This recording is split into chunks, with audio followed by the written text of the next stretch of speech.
kami. Namun sebelum itu, kami akan memperkenalkan diri terlebih dahulu. Perkenalkan, nama saya Helena Afianti. Perkenalkan, nama saya Rizky. Perkenalkan, nama saya Dahlia.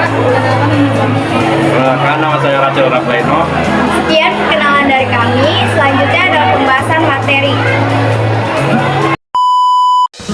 1. Pengertian asuransi. Asuransi atau pertanggung adalah suatu perjanjian dengan mana seorang penanggung mengingatkan diri kepada seorang tertanggung dengan menerima suatu premi untuk penggantian kepadanya karena suatu kerusakan atau kehilangan, kemungkinan keuntungan yang diharapkan, mungkin yang dideritanya karena suatu peristiwa yang tidak terjadi.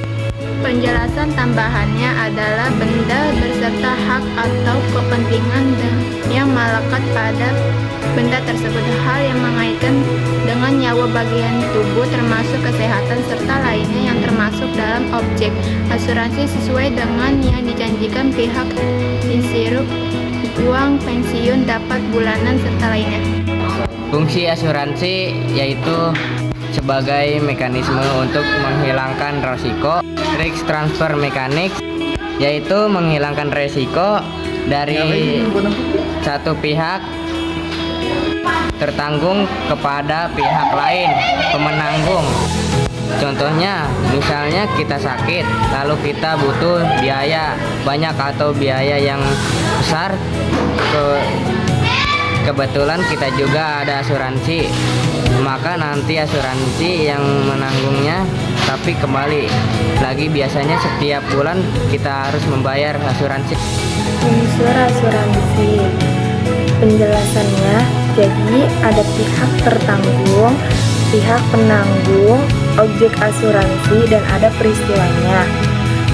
Pihak tertanggungnya siapa, yaitu kita. Kalau kita punya asuransi, kita yang tertanggung. Lalu siapa yang menanggungnya itu adalah pihak asuransinya. Lalu objek asuransinya apa? Kalau misalnya terjadi sesuatu hal pada orang lain atau seseorang itu punya asuransi, misalnya entah sakit atau mungkin banyaklah macam-macamnya. Nah, itu akan menjadi objek perhatian dari si pihak asuransi.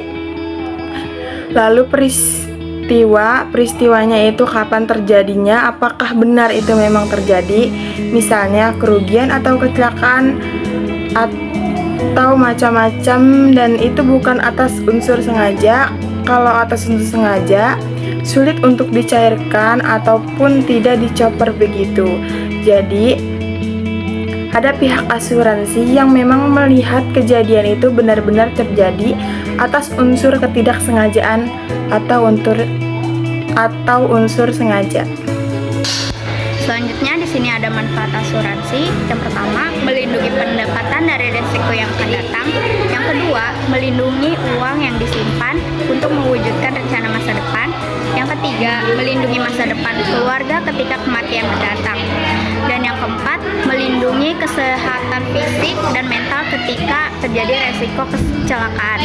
Dan yang terakhir, yang kelima, yaitu memberikan perlindungan masa depan dari investasi. Nah, sebelum ke manfaatnya, kita juga harus mengetahui beberapa jenis-jenis asuransi.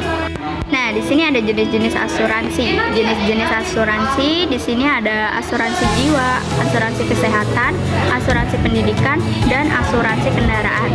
Asuransi jiwa ini biasanya untuk asuransi terhadap jiwa seseorang. Kalaupun misalnya tutup usia, akan mendapatkan uang atau pengembalian dana yang diberikan oleh pihak asuransi.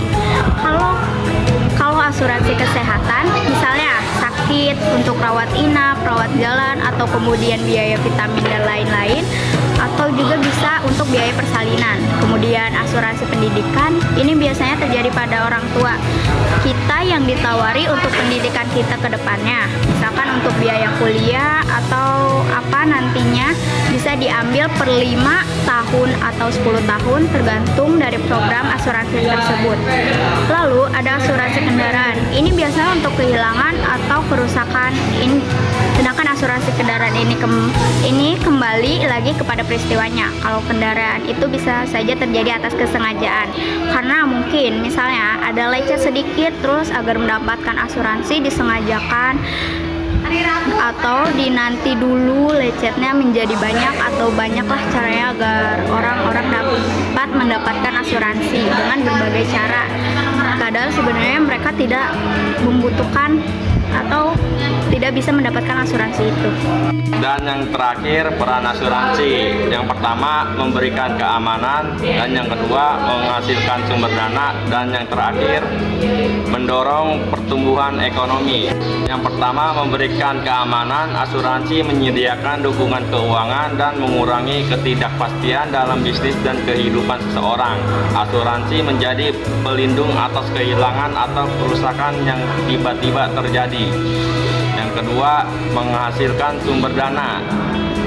Premi yang dikumpulkan dari nasabah asuransi dapat diinvestasikan perusahaan asuransi pada pembelian surat berharga pemerintah atau saham. Dana hasil perjualan tersebut dapat digunakan perusahaan untuk mengembangkan industri dan oleh pemerintah untuk mengembangkan perekonomian negara.